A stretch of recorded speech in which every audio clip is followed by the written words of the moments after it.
This is Gillian. I'm just going to hand over to Simon now. We'll make a start and Simon will do the introductions. Hello everybody, hope you're all keeping well. I'm not sure if you can see me or not. I'm presuming that you can, but if not, I just wanted to say hello to everybody before we begin. We're going to have a couple of speakers up today. Firstly, we've got Garth Gilmore from Instil, who's going to be talking to us about how to keep on training in these very strange times, and the important bits and pieces that go along with that. So the title is "Social Distancing is Not Equal to Behaving Distantly, Growing the Team and Training Clients Remotely." And then we've got Chris Busby from MCS Group, who's going to help us with understand a little bit about the recruitment and onboarding side of the world now that we're also remote. I did just want to say that as well, that we have in the last couple of weeks we've created our NNI Cyber LinkedIn page, as an organization. So if you follow that, then you'll be kept up to date with all the bits and pieces that are going on. So I'd ask you to follow that.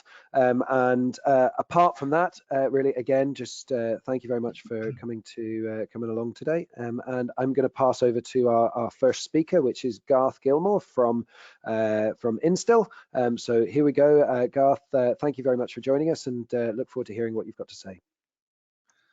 Thank you very much, Simon. Hopefully now I can go full screen on this. Can you all see the slide deck okay? All good, hopefully? Excellent. Yeah, right. Yeah, all good, grand. So let's make a start in. Thank you very much for the introduction, Simon. Whoops.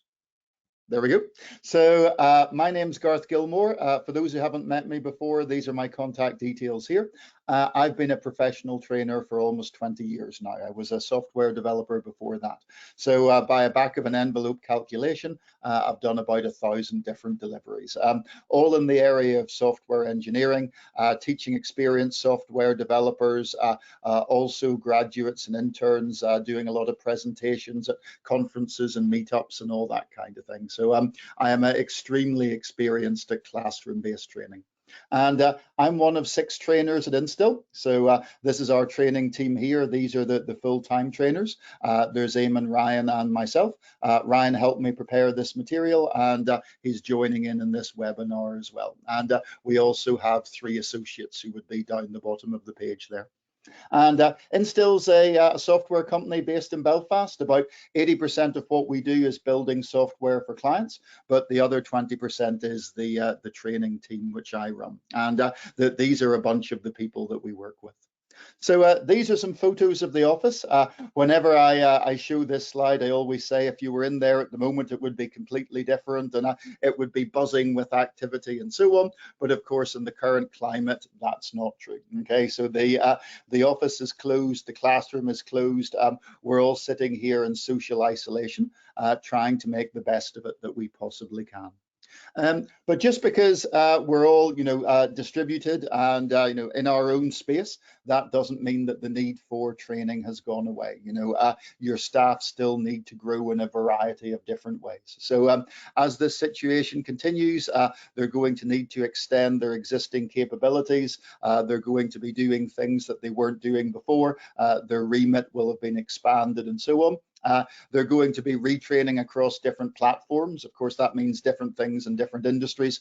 In software engineering, that would mean people from moving from Microsoft style development to Oracle or IBM style development, or moving to the cloud with AWS, or switching between cloud platforms like AWS and Azure and so on. And of course, we've still got graduate training. So over the summer, there will be a lot of graduates finishing their degrees or going off on placement or internship and all that kind of thing. And they're going to need training as well. So as the summer ends, that's always a large part of what we do. Typically, we spend a month to 2 months just doing graduate induction programs. And hopefully that will still be going this year, fingers crossed. So just to think for a minute about the different kinds of training. Of course, there are many different kinds and combinations and so on, but you've got 2 polar opposites. So let's talk about those. So first of all, you've got e-learning. So e-learning is great because it's cheap. it's easy to access, and it's repeatable. You know, you can always take the course again if you need to. The downside is that typically it doesn't adapt to the learner. So the learner is doing a topic in something, and there's a certain amount of material for that topic presented in a certain way. So the learner has to adapt to the material they've been given. And maybe there isn't enough material, maybe there's too much, maybe they could just breeze straight through it and to get to the hard bits at the end. Maybe it's presented in entirely the wrong way. You know, so in the software industry, we get people coming in from an electrical engineering background, or a linguistics background, or a computer science background, or a philosophical background, you know, and we have to adapt to all of those different teaching challenges, you know, so maybe the material isn't presented the right way. So you tend to find that, you know, pure e-learning is very good for picking up a fixed process, you know, and adding to existing skills. So maybe if you're a good cook, maybe if you're a professional chef and you need to learn some new kind of catering, well, the e-learning could do that. Or let's say you're a professional network engineer and you need to learn how to configure a new kind of router, well, e-learning would be very good for that. So if you need something that's going to teach you how to perform a process, you know, with a fixed number of steps, and or, you know, you're adding to what you already know, well, then e-learning absolutely shines at doing that. And then on the other side of the mirror, you've got classroom-based training, which is what I've spent a couple of decades doing. And the big advantage of that is it's tailored, it's focused, it's adaptable. You know, so you get a professional trainer in with an audience of 12 people, 20 people, and what we can do is we can rejig the course on the fly. So we can work out if the material is being taken in, if we're going too quickly, if we're going too slowly, if certain people are having a good time or a bad time, and so on. So it's all about transferring knowledge through the medium of individual coaching. And especially these days, it's about trying to give people the context. You know, it's about trying to give people the why. So in the world of software engineering, if you were going out and learning a new technology, well, there would be a gazillion different tutorials that you could look at. But some of them would be poor, some of them would be good, some of them would relate to the older version, some of them would be for very specific circumstances, and so on. So a very large part of what we do these days, and any professional trainer tries to do, is to give people the context so that they can go out and continue their learning journey themselves. You know, so they need that initial launch, that they need to know the background, they need a certain core amount of context, and then once they've got that, hopefully they can go out and fly solo. But of course, classroom training has the downsides. It's expensive in terms of both time and money, and it's difficult to fit around project work because people are leaving their normal project environment and they're coming to a company training room or our training room, you know, and yeah, you can't really slice it up fine. You know, that goes against the whole ethos of classroom-based training. So the big ask that we have at the moment is, how do we preserve everything that's good, you know, about classroom-based training, and yet deliver it in a virtual format? Okay, so we need to go out now and perform virtual training whilst preserving what's special about the classroom. You know, so that's the big challenge of teaching in a pandemic. And of course, schools have the same problem. Universities have the same problem. All professional training companies have this problem. So it's, you know, it's not restricted just to us. And it's going to be especially hard, of course, for people who are outside, you know, the IT industry, because they're going to find it harder to adapt to all the new technologies that they need to take on, you know, because at the end of the day, I work for a software development company. If there's something that's essential to my job that doesn't exist or can't be afforded, well, we can just go out and build it ourselves, you know, if we really need to. But obviously, if you're not in IT, that's a luxury that you don't have. So that kind of sets the background. So that's kind of stage one of what I wanted to say. Stage two is to present 6 lessons that are being learned. You know, so this is what we've learned about doing remote deliveries ourselves. Yeah, and these are the pain points that we've seen other people go through. So hopefully this will help you if you're trying to do any kind of remote/distance learning. So first of all, Be kind to yourself. Even for professional presenters, it's really hard work, because whenever I'm in front of an audience of people, I can get what comedians like to call audience energy. So you get a good feeling if people are enjoying the material and if they're sticking with you and if they're asking questions, and that kind of fires you up as a trainer to do a good job and so on. And you have all these little tricks, that you can use to help engage the audience and tailor your delivery to how well they're doing and all that kind of stuff. So even when you're using something like Zoom, when you can see an awful lot of your students, it's just not the same thing. So I was trying to think of a comparison, and I enjoyed reading this book a while back, Andrew Marr, My Trade, talking about his journey through journalism. And it was whenever he started doing television work and had to stand there with the microphone and face the camera. And Terry Wogan gave him this advice: just keep looking straight into the camera. Doesn't matter what you say, doesn't matter what's going on, just look into that lens and keep going. And I found myself doing that a little bit. I find myself doing it right now, where instead of an audience, you're just looking into the webcam and you're not getting that feedback, and you just have to keep going. So, if you do work with professional trainers, be kind. They're adapting to a very new environment. And if you are a professional trainer, go easy on yourself. Give yourself permission to make mistakes. So number two, even though it's virtual training, people still prefer to work together. Yeah, so we want to work hard to give them collaboration spaces. So one of the things that we're doing in our virtual training is we're giving people little quests, little assignments, and we're sending them off to do that. But we can do things like, for example, if you're using Zoom, you can put people into rooms, and I'm sure other video tools support this as well. So if I had a class of 12 people, I can divide them into 3 groups of 4, and each group of 4 can go into a little room and work on a separate task, but they will be collaborating together. And then whenever you're speaking to the full audience, we'll insist that video remain on, because who knows what people are doing if the video is hidden. So as long as the video remains on, you are going to get some cues, as to how the audience is enjoying what you're doing. So, that'll give you a little bit of audience energy at least.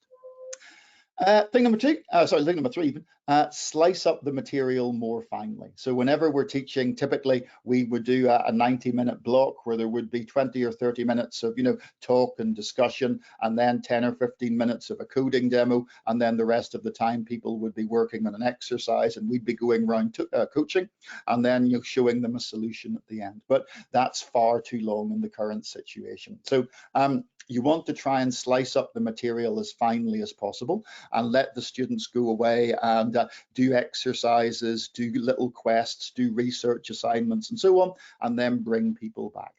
So we try and not use too much PowerPoint anyway, but we do use PowerPoint in the classroom. Whenever we're doing our virtual training, we're going to try and cut it down to the absolute minimum, and especially in the present situation, because we have to recognize the huge amount of stress that people are under. So this tweet was doing the rounds the other day, and I think it's marvelous. You're not working from home, you're at home during a crisis trying to work, because working from home implies that it was done through choice, and presumably it was something you prepared for, and you're doing it for a limited time, and you have specific goals and know how to get there, and there's a gate that you can go to where hopefully everything will be finished properly, and you can look forward to returning to work and getting a little bit of praise. Yeah, well, that's not the situation that we're in at the moment, and we have to recognize that, and we have to be prepared to cope with the fact that people are going to be stressed out, they're going to have lower attention spans and so on. But of course, it's not all bad. So for example, there's no seat at the back on a Zoom call, so whenever you have a classroom, people can kind of disappear if they're at the back or in the corner, but everybody's equal whenever they're aligned in a grid. And you do have some novel teaching tools available, as we've been saying. You can assign research assessments and quests and so on. Something you wouldn't do in the classroom, because if somebody's traveled an hour to get to the classroom, you're not going to ask them to do half an hour's research just sitting by themselves or with a couple of colleagues. It's not an efficient use of time, but it is a very efficient use of time whenever you're doing virtual training. And then it's a lot more acceptable to randomly cold call students, just to randomly ask questions to people. That's a lot more accessible in virtual training than it would be in the classroom. And then finally, video platforms, pardon me. Video platforms give you the ability to broadcast polls. So if you've been on any webinars recently, you may have been bombarded with these little polls every 5 or 10 minutes just to get your opinions on things and to make sure that you're paying attention. And again, that's something that you can take advantage of. The penultimate piece of advice, be as public as you possibly can. So again, whenever we're doing classroom-based training, we'll explain the setup, we'll walk people through the steps, but people come in late, people had something else that was taking up their attention, people just miss something and get themselves into problems. It's very easy just to bounce around the room and spend a couple of minutes with each student sorting out all their setup issues. But of course, in a virtual environment, much, much harder to do. So what you need to do is enable students to be their own sysadmin, solve their own problems, resolve their own setup issues and so on. So you have to be explicit about absolutely everything that you need people to do and make all the information very public and very easy to find. So things that you might have just planned to talk through or put up on the whiteboard, or just mention that there's a document if people get into trouble, you need to be an awful lot more explicit about that.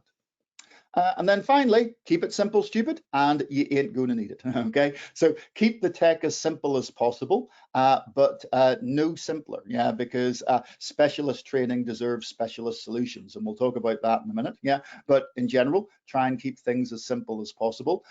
Try and be as informal and friendly as you possibly can, because again, it's a difficult situation.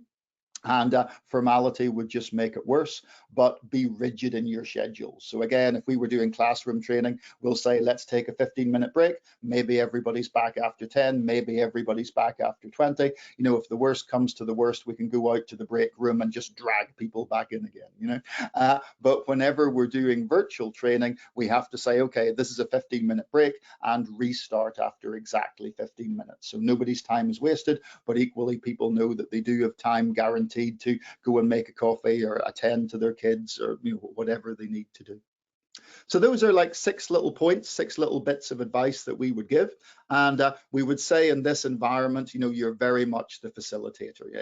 It's your job to help people find their own path to learning. It's your job to help people gain the knowledge that you need. So even more than normal as trainers, our primary job is to be facilitators.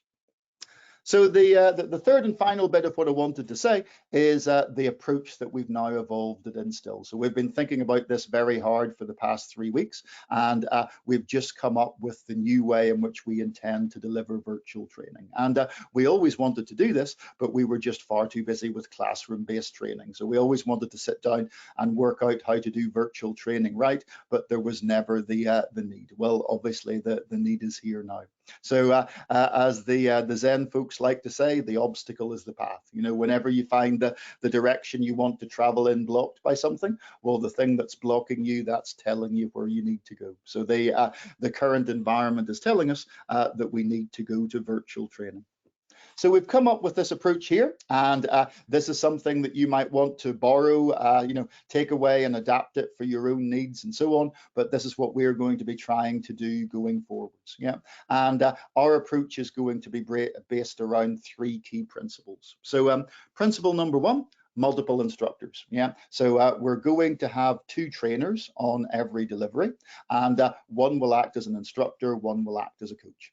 So the instructor will work at the level of the group. They'll be the one doing the teaching of the topic. They'll be the one doing the live coding, and they'll be trying to keep the delivery moving at the average pace. So by the end of the 3 days, 4 days, 5 days, we've covered what we said we would cover.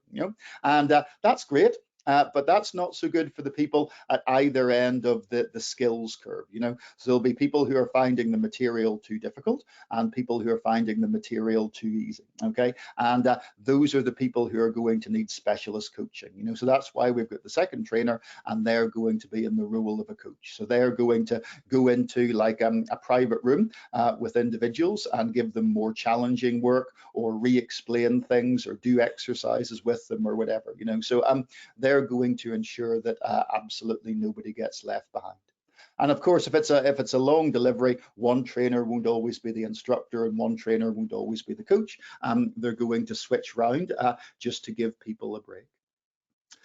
And then we're going to do flexible hours. So as I mentioned before, we've broken the material down into 60-minute blocks. We're trying harder to make it 30 and 45 minutes. And the idea then is that we can do a delivery over a week's worth of mornings, or 1 day a week, or whatever, you know. So we're going to find out what works best for our clients and slot the training into that. So you know, if we're very lucky, client A will take a week's worth of mornings and client B will take a week's worth of afternoons, but we'll have to see how it works out. And then finally, we're going to take advantage of specialized technology. So depending on the kind of training that you're doing, you may need to use specialists tools, maybe for emulating hardware and stuff like that, you know. So in the case of teaching programming, our biggest problem is that we give an exercise and somebody tries to do the exercise, but they have an error that their code won't run. And then if we want to try and fix the error, well, they have to share their desktop, and then we have to look at that,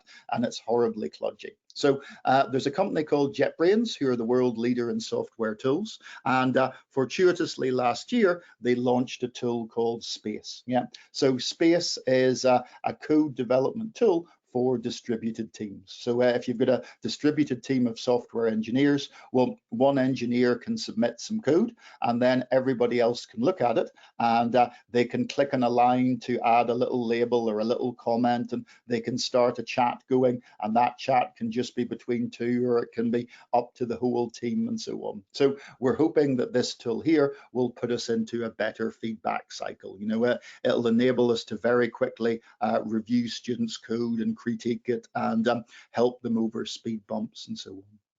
So that's it. So those are the 3 pillars that we're trying to build our new training approach around. If you're interested, as of last night, we have a new page up on the website devoted entirely to virtual training.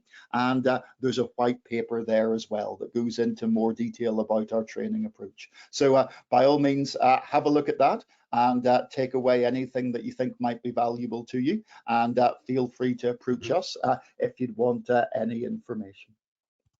Cool. So that's all I wanted to say. Thank you very much indeed.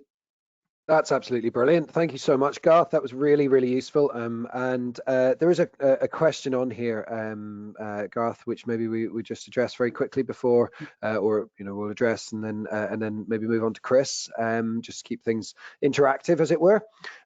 So the question is from a chap called Damien Hunter.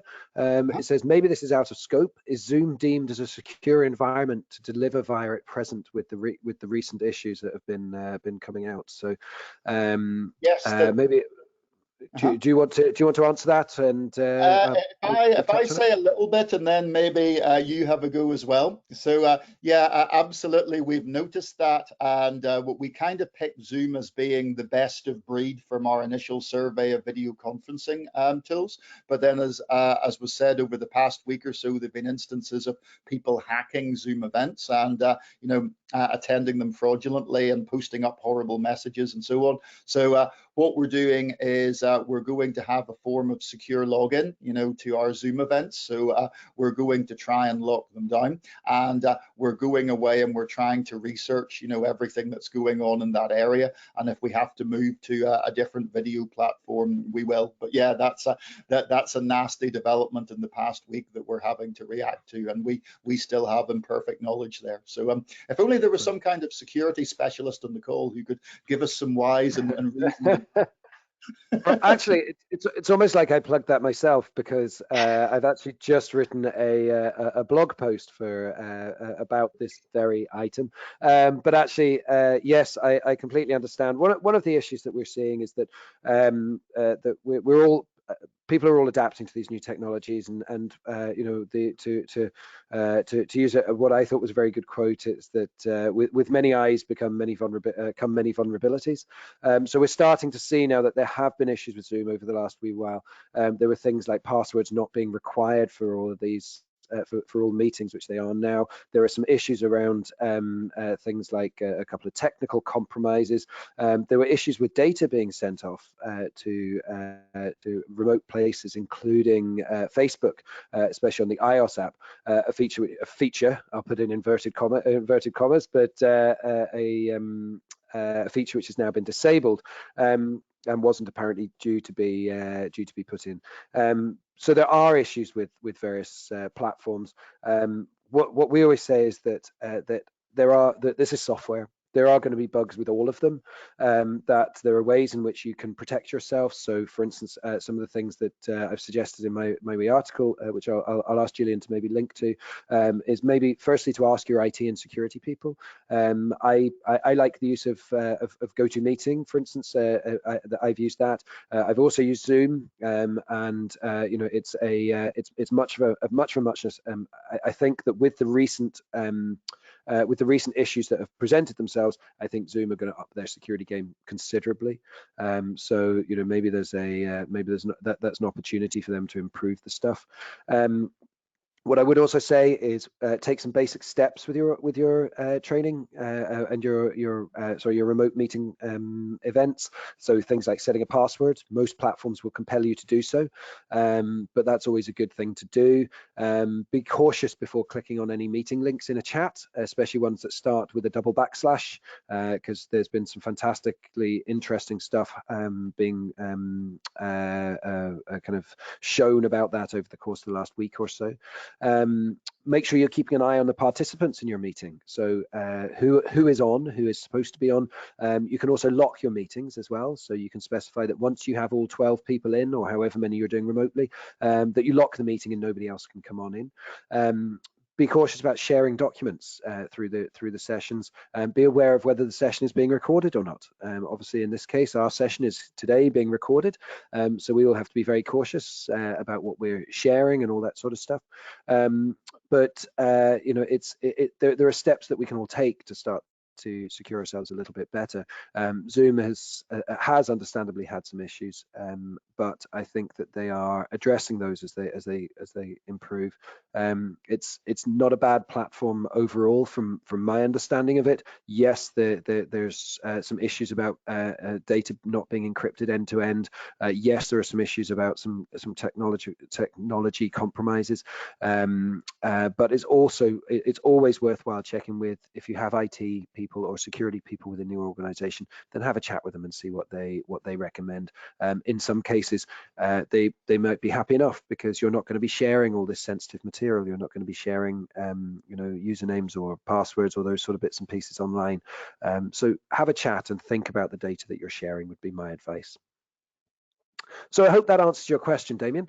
And with that in mind, maybe what we could do is, if there are any further questions, please feel free to put them into the questions section.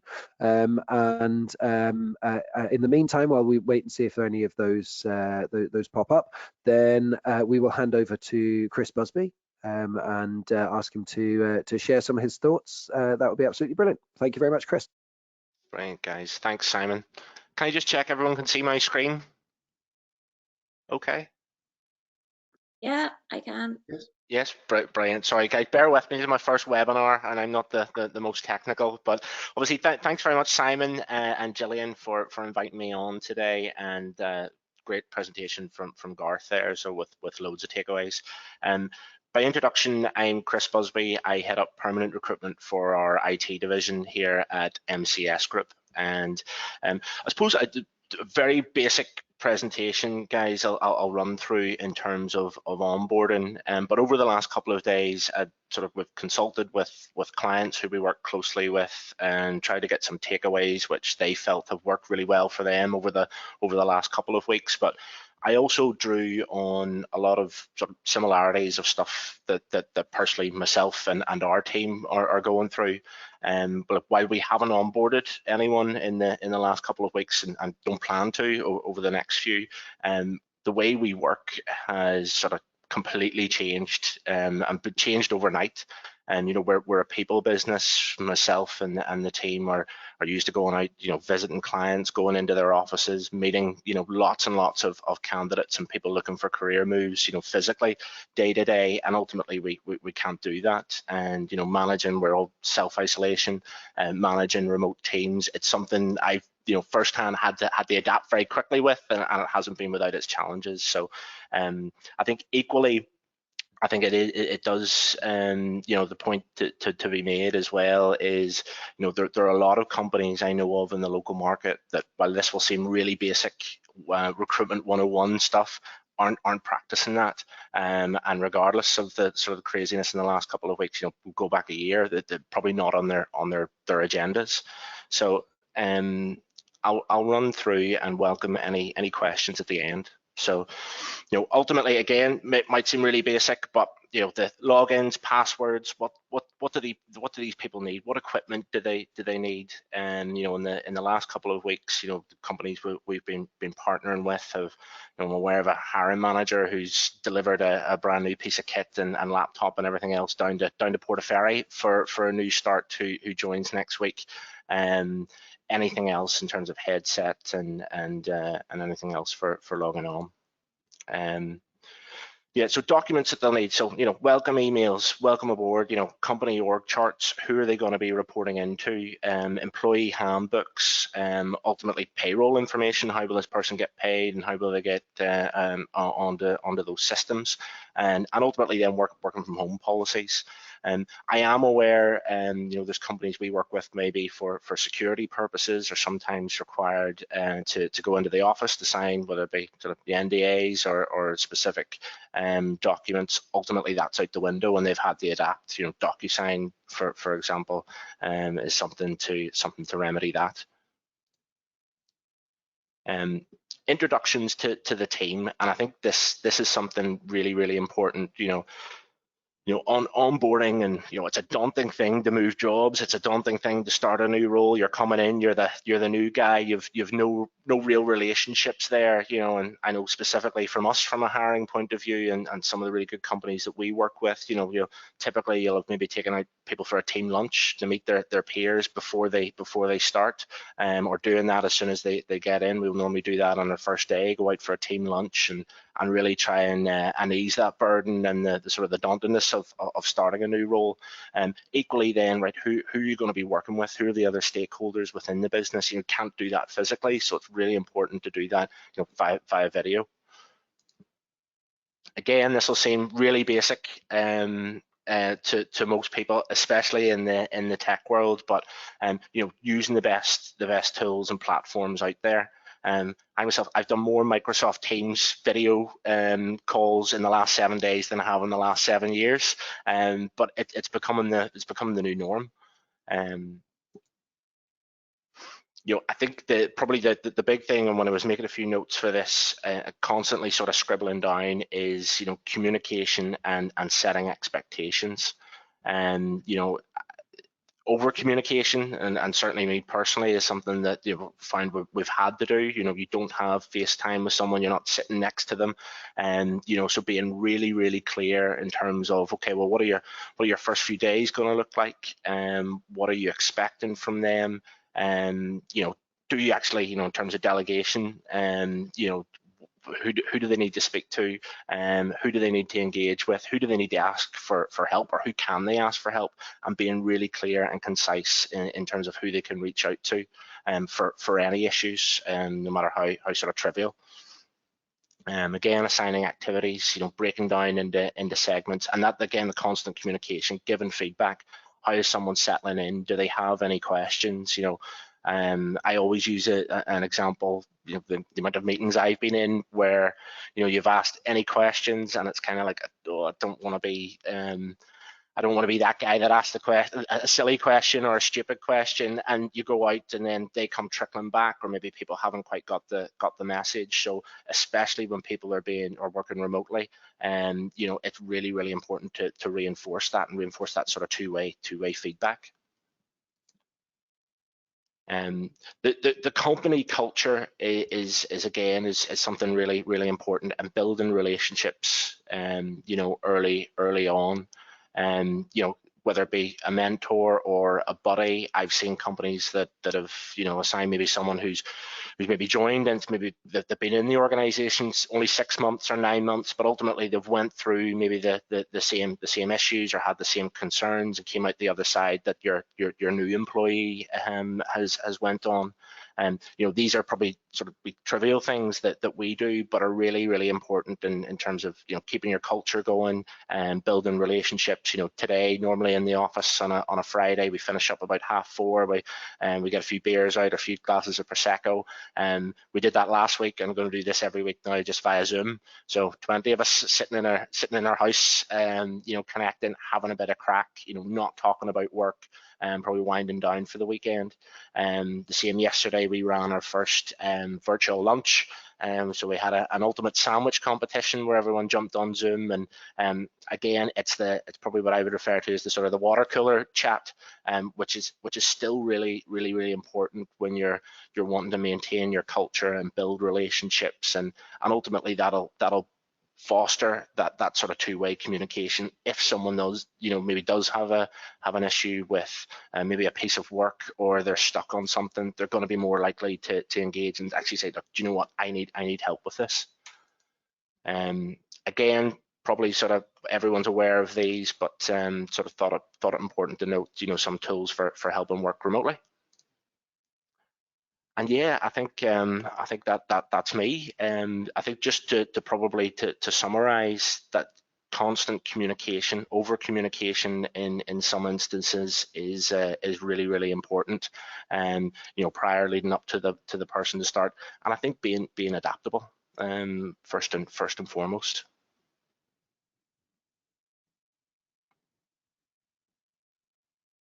Great, thank you, Chris, for that. I have some questions here. Just 1 second.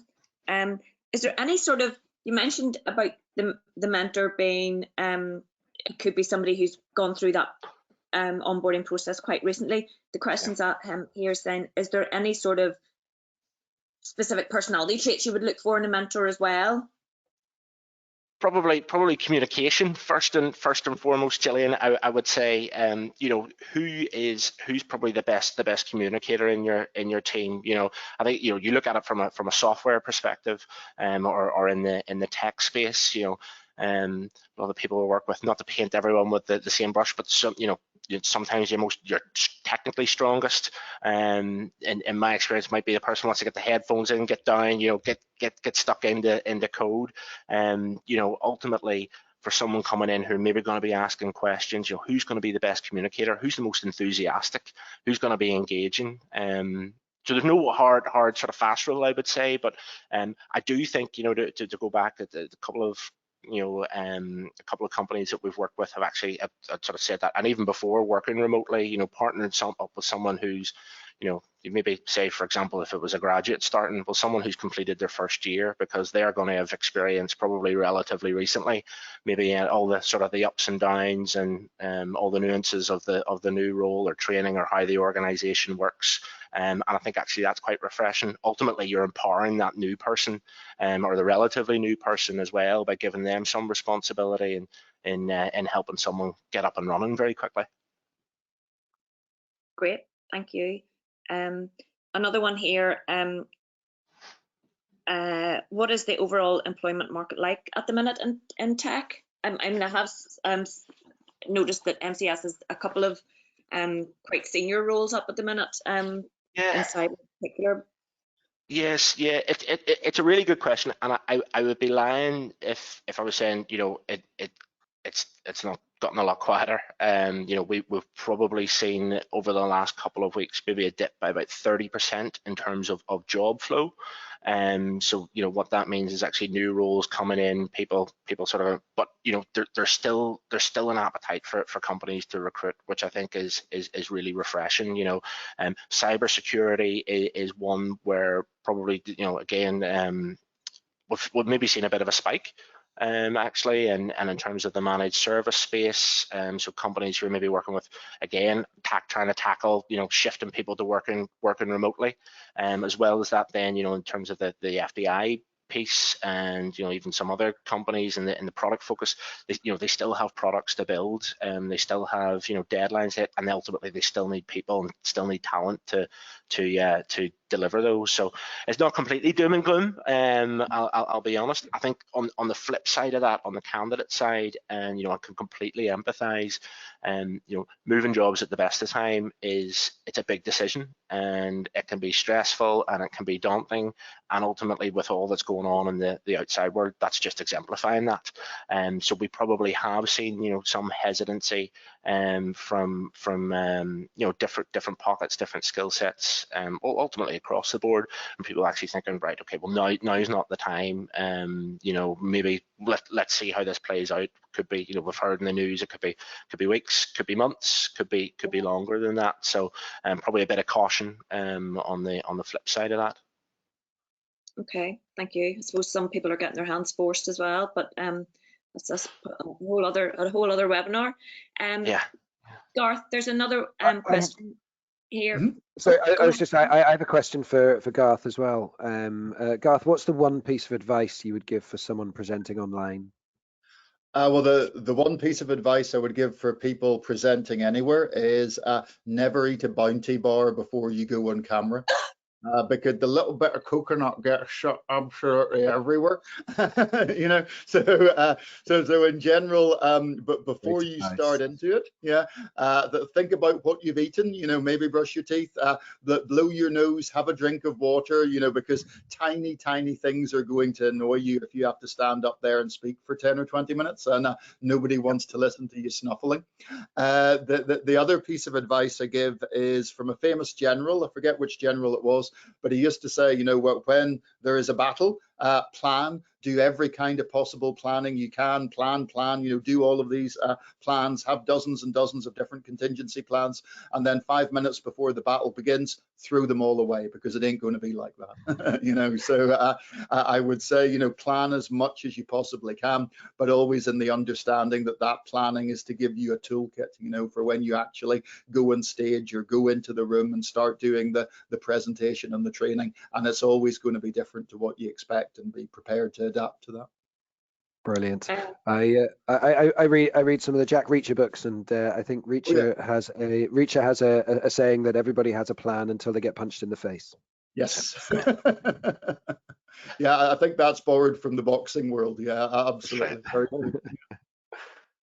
Another question here for Garth, and maybe Simon and Chris as well. Have you considered any practicalities around running requirements, gathering sessions such as event storming sessions remotely?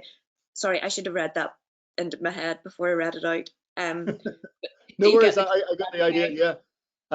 That's an excellent question. So, I mean, even within the very narrow scope of teaching software engineering, you've got the kind of training which involves around the writing of code and the learning how to write code and how to create web apps or make code more secure or whatever. And for that, we're using JetBrains Space, as our specialized tool. On the other hand, there's all kinds of other software engineering courses where, normally you'd all be clustered around a whiteboard, and you'd have like cards or tickets or stickies or whatever, and you'd be working in teams and very interactively putting things up on the board and down on the table and so on. So yeah, we're very aware that we have to find a way to deliver those kinds of courses as well. So what we're doing at the moment is we're focusing more on the programming world, and we're hoping to take a lead from our development teams, because they have to run the requirements workshops and so on as part of the projects they're doing. So they're going out and exploring all of these virtual whiteboard and pair programming and collaborative toolkits, and we're hoping they're going to come back to us with some recommendations, and whenever they do, we'll be happy to pass those on to the community. Thank you. That's brilliant. Brilliant. Wonderful stuff. I don't see any more questions from the audience. I'm sorry, apologies to anybody if I'm missing them. Simon, have you anything else? I don't see anything else in there. From a questions point of view, I mean, Chris, you covered some stuff around using things like DocuSign for contracts and things like that. I think that's a very useful thing to take away, that there are tools which you can do signatures and all that sort of stuff with. I think also that there's some interesting stuff there, Garth, from the whiteboard and stickies point of view. Anyone who's attended one of my training courses know that I have a bit of a post-it note and A3 paper problem, I use a lot of them, we've been investigating the best ways to do this and found some interesting tools online. It'll be interesting to see how it all pulls together, but I mean, from my point of view, I think that's been a very, very useful session. And firstly, thanks very much to both of you there, to Chris and to Garth. I think if I can just say one thing, it's interesting that both Chris and myself overlapped in saying be as public, as you possibly can, make things as visible as you possibly can, that you will need to go overboard, and how explicit and public you're being in what you do. And you're going to have to work very hard to continuously give people feedback and mentoring and reassure them. And I think that's a theme that's going to run all the way through what people are doing at the minute. Yeah. Can I just say, guys, as well, just in terms of something that we're really keen to provide as well, whether companies might not have working from home policies or even new starter forms, that's something that we've white labeled and really happy to share for anyone that might need them after this. That's really useful, Chris. Thank you very much. Not at all. So Gillian, unless there's anything else, any other questions there, we'll maybe sign off. Just once again, thank you very much for everybody for joining. As you know, Northern Ireland Cybersecurity Cluster, we're a group of organisation, a cluster of companies, all working in the cybersecurity area, and we were wanting to kind of bring some useful content to our members and to everybody in this community, to try to help everybody understand and navigate what we're currently seeing. We do have our LinkedIn page, the NI Cyber LinkedIn page. It's NI-Cyber. We will shortly, I believe, and Gillian can shout at me if I'm not supposed to announce this yet, but we will have a YouTube channel with the recordings of our of the 2 webinars that we've done so far. I don't know what I'm allowed to say about our one for next week. Would you like to say a little something, Gillian? Yeah, I have no registration link yet, but it is going to be one on the sort of funding environment at the minute. We've got a couple of investor companies from the UK and a local one, just to give an overview of that. As you know, it's really changed for people, and they have a lot of questions around that. So please watch out for the link of that, and please share it. I mean, these webinars are for everybody. It just happens to be that we're doing them. So more details to follow. Brilliant. Well, that's wonderful. Thank you very much, everybody. Thank you especially to Garth and to Chris, and also to Gillian for making sure everything got sorted out and organised to within an inch of its life. We'll be back in next week. And if you do have any questions in the meantime, then please feel free to drop myself or Gillian a line, and we'll pass them on to Garth or Chris. We'll also maybe send out a couple of the links. So Garth mentioned about the training link and the white paper, and also we'll send out about the wee blog I wrote about use of Zoom and things like that. So apart from that, thank you so much, and speak to you all again soon. Thanks, guys. Bye bye. Bye bye.